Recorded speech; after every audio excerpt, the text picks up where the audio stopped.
Ladies and gentlemen, boys and girls, children of all ages, welcome to Robert Sports Show. I'm your host, Robert. Alright, WrestleMania 40 preview. We are, about 10 hours away from the first match. So, 2 nights of WrestleMania. It's going to be fun. There's a lot of great matches. So we're going to run down kind of what I think is going to happen. Now, obviously, when Triple H is running things, you just don't know. And there's a lot of things here lately with WWE. You're just like, oh, didn't see that coming. So I hope some of this I'm wrong. I hope some of this I'm right. Alright, so the first match we have on night 1 is WWE Women's World Championship on the line. This is the old SmackDown Women's title. Champion Rhea Ripley versus Becky Lynch. Rhea Ripley's had this title 370 days. Only Bayley has held the title longer, and she had 379 days. Becky's held this title 4 different occasions. Becky won this title at WrestleMania 35. So this was, again, the old SmackDown title that she won the main event of WrestleMania 35 versus Charlotte Flair and Ronda Rousey. I think it's time to change things up a little bit with the Judgment Day. I actually have Becky Lynch winning this. I think that's going to be a good pop for the crowd because she is kind of that face right now. I think, obviously, going down the line, you'll eventually put the title back on Rhea at some point, but I can see some changes going on there. So I got Becky Lynch beating Rhea Ripley. Next up, we have the 6-pack challenge ladder match for the undisputed WWE Tag Team titles. Technically, the lineage of the titles is still the Raw titles and SmackDown titles. There was something that was said on Raw that kind of made me wonder. They said you have to bring down both sets of titles to win. So I don't know if with Raw going to Netflix, SmackDown going to the USA, if they want to keep 2 different titles, have 2 different true brands. I think they do. The way I took what was said is they're going to have the titles held separately. So you could literally have 2 different teams pull those titles down. So we'll see what the setup is tonight when the show starts. But that's my thought process, that they may do that. Now, the teams in it are obviously the champions of the Judgment Day, Finn Balor, Damian Priest, then DIY, Johnny Gargano, Tommaso Ciampa. Now, remember, when Triple H ran NXT, those were two of his guys. Awesome Truth, The Miz, and R-Truth, that would be just comical. R-Truth is going to not even know he's in the ladder match. It's going to be hilarious. He came out in the ladder match in the Rumble. My guess is he's going to start chucking people over the top rope thinking it's a Royal Rumble match. The New Day, Kingston and Xavier Woods, and then A-Town, Down Under, Austin Theory and Grayson Waller, and then one of my favorite teams, actually, the New Catch Republic. I'm glad they turned Pete Dunne back to Pete Dunne, the Bruiserweight, and Tyler Bate has always just been the big strong boy. Now, if Big E returns tomorrow on Raw, I could see New Day winning this. Now, are we going to have new undisputed tag titles form tomorrow night and just have one title going forward? I would, with the 2 way different, with the streaming for Raw and then the USA, I think they're going to want separate titles still.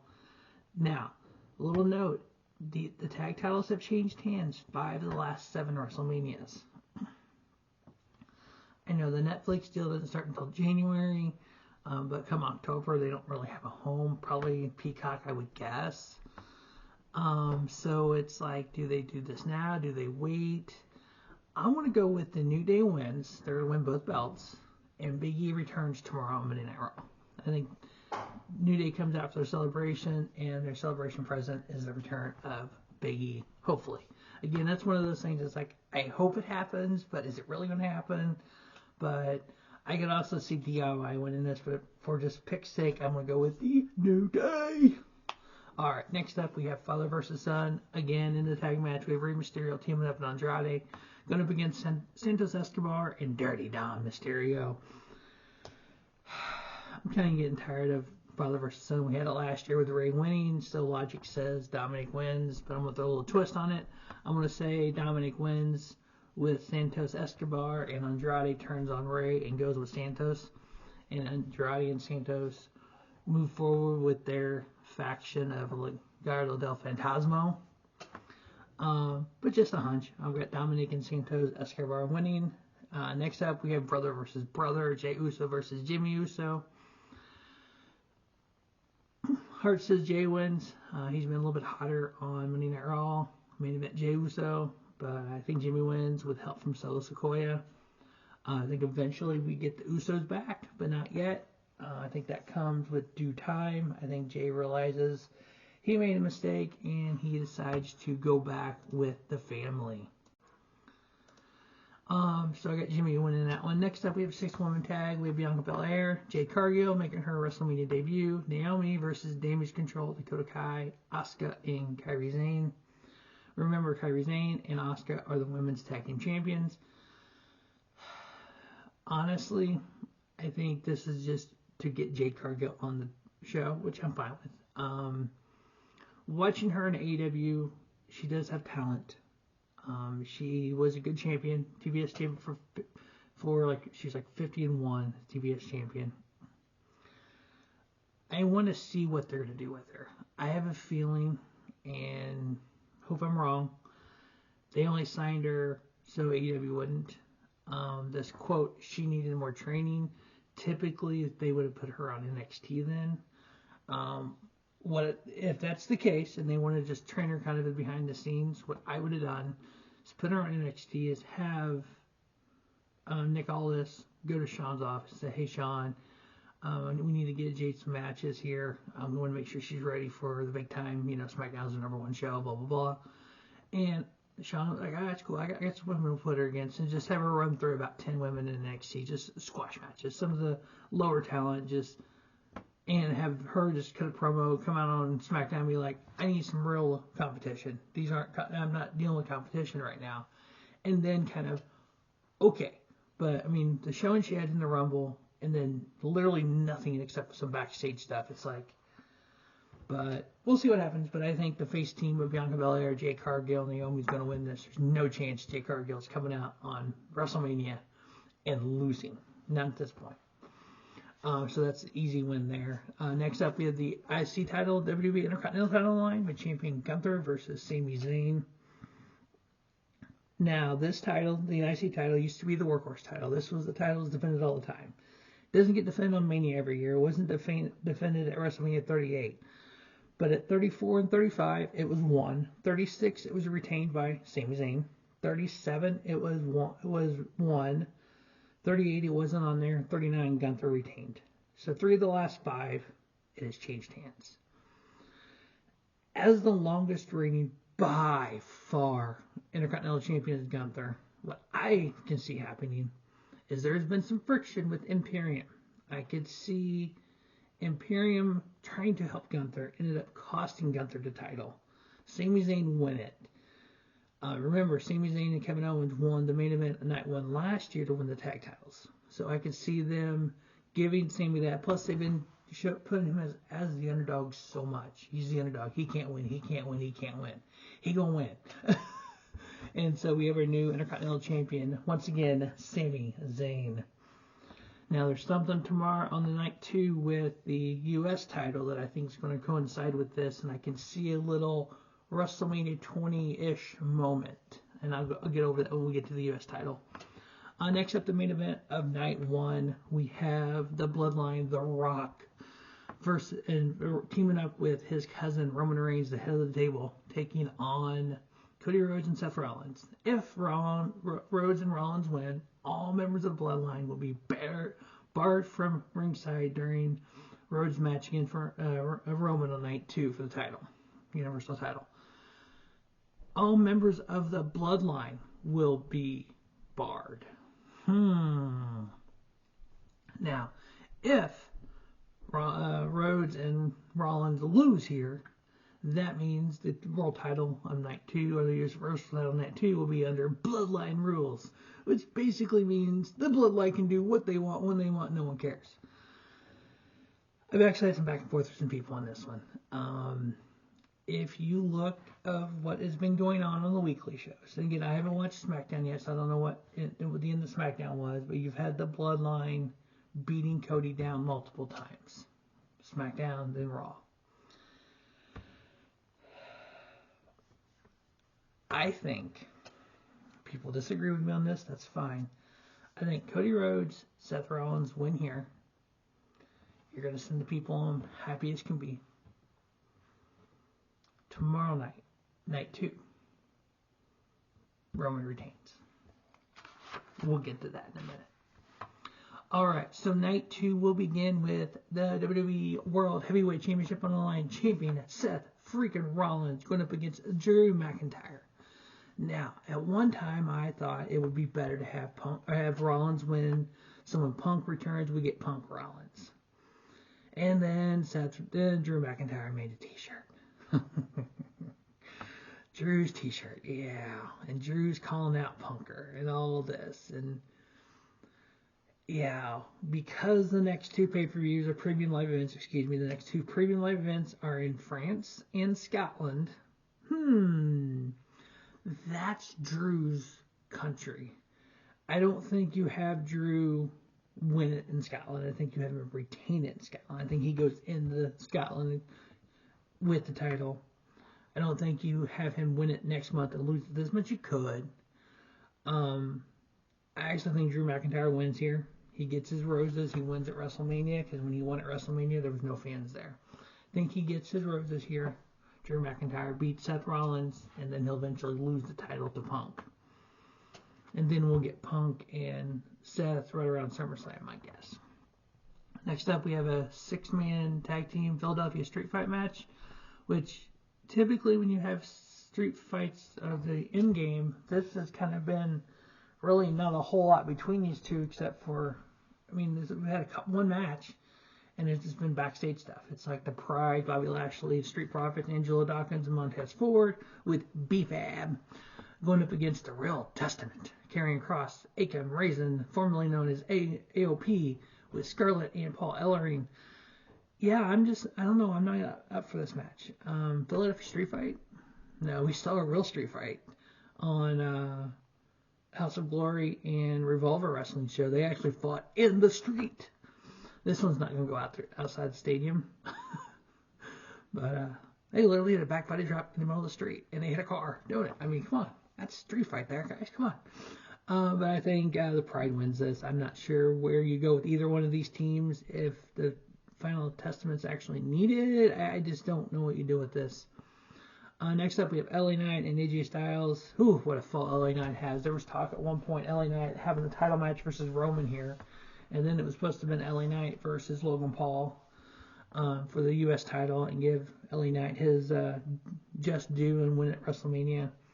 I think at this point, the best thing they can do is get LA Knight to win here and try to get the fans. I mean, the fans have not really left him, but it seems like his momentum in WWE is just kind of like fizzled. So I am picking LA Knight to win over AJ Styles. Next up, we have the triple threat match for the WWE United States Championship. Champion Logan Paul versus the Viper Randy Orton versus Kevin Owens. Now, back in WrestleMania, like I mentioned WrestleMania 20 when I talked about the IC title, you had Chris Benoit, Eddie Guerrero, both win world titles. Both of them came from WCW. Both have had some banger matches. One of my first favorite matches was Chris Benoit versus Eddie Guerrero. Now, what I'm tying this together with is we have Sami Zayn win the Intercontinental title. We have Kevin Owens win here. Sami comes out because they both won tag titles last year at Mania, and they celebrate together. Kind of like when Chris Benoit won that title at WrestleMania 20, and Eddie came out to celebrate with him. There's several videos and pictures of that. So I can see something like that happening. Kevin Owens winning and kind of, Logan Paul kind of stepping away for now, and then eventually obviously coming back with big pay-per-views later, or big premium live events later. But I got Kevin Owens winning this. Him and Sami Zayn will be United States title and Intercontinental title champions at the same time. They're not world titles, I know, but it's guys like that who did the grind and worked on a lesser company to make a name for themselves and came to WWE to make a name for themselves as well. Y'all know where that line came from. I'm going to mention it. Triple H throwing shade about Will Ospreay signing AEW. We all saw it on the Pat McAfee show. It's been all over social media. Whatever. That's what I look at it. I'm a fan of pro wrestling. Check out the channel. Showcase of the Independents. GCW, TNA, AEW, all of it. So WWE as well. Been a WWE fan since 1996. So, all right. Next up, we have the WWE Women's Championship match. Champion Io Sky versus Bayley. Now, remember, Bayley helped Io Sky win this title. She had the title 244 days ago. Bayley has never won this title because this title was the old Raw Women's title. I think because of Damage Control, I actually think Bayley does win this. I think somehow either Dakota Kai turns on Damage Control and goes with Bayley, or somehow Bayley's able to get a quick roll up, kind of a funky, like, oh my god, that was actually a win kind of match. But I can see Bayley walking away with the title here.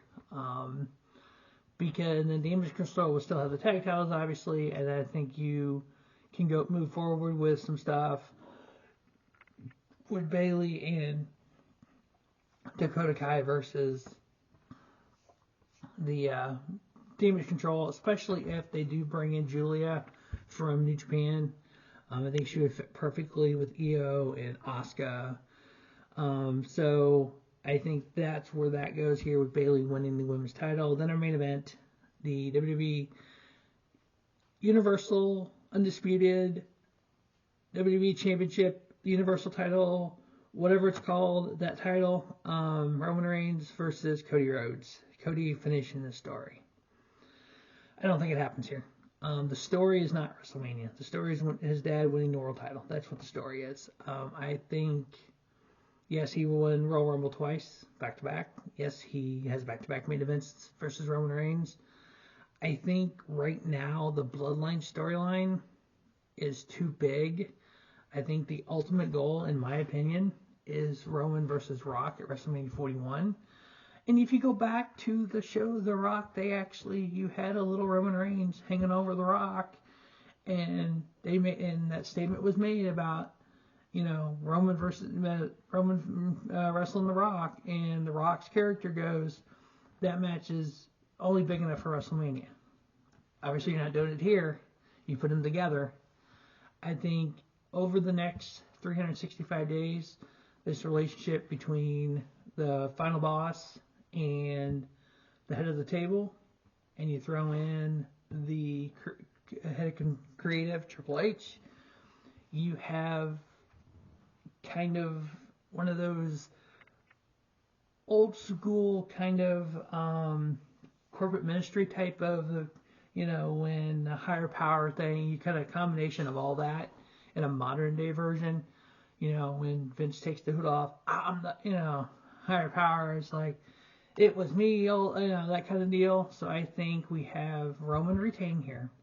Now, obviously, Cody and Seth won at night one, so this was Bloodline banned from ringside. You could have future Bloodline come in, because it says Bloodline members. Jacob Fatu, Zilla Fatu, Lance Anoa'i.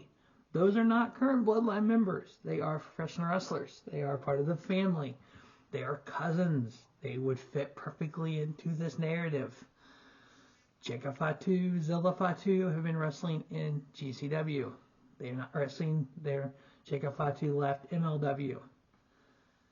They're not under contract anywhere. They are free agents. Zilla Fatu, Jacob Fatu come out. Yeah, a lot of people are not going to know who they are at first, but you're going to look at them and tell who they are. Jacob Fatu looks like a smaller version of Rikishi. Of Umaga. Come on. You're going to know who they are as soon as they come out. They look like the family. So I think they come out. They help Roman on Monday Night Raw, biggest Raw of the year. They get brought into the Bloodline. The Bloodline's stronger. Roman retains his title. He continues the streak until, September? In September, I think it's September. So September 23rd is when Roman Reigns will surpass Hulk Hogan as the third longest title reign. And I think they do that now because the fact on Monday Night Raw, Michael Cole made the comment that when Roman Reigns main events night 1, he'll tie Hulk Hogan with the most WrestleMania main events with 8. When he main events on night 2, he'll have the most. So I think they haven't beat Hogan. So I don't think Cody wins here. Cody does not finish the story. What I would do if I was WWE is have Cody finish the story at Madison Square Garden. Then you have the big Tron. You have Cody standing there holding the title up. You put the picture of Dusty holding the title up. That's the ultimate full circle moment that Cody's wanting to, quote, finish the story, where the Rhodes wins the world title, WWE title, one title they never held. So I think that's how they do that. But I think it's going to be a great show. We're going to review each night separately. We're going to review NXT as soon as we can. All the independents, there's still a bunch of shows I haven't got to watch yet and finish up. So we're going to work on that. Everything should be reviewed and up by Monday Night Raw, the start of Monday Night Raw. And then we'll review Monday Night Raw when it's over. And then we'll have another WrestleMania weekend in the books. As always, thanks for watching Robert Sports Show. And don't just have a great day. Have a spiffy day. Robert Sports Show, your YouTube leader in sports channel content.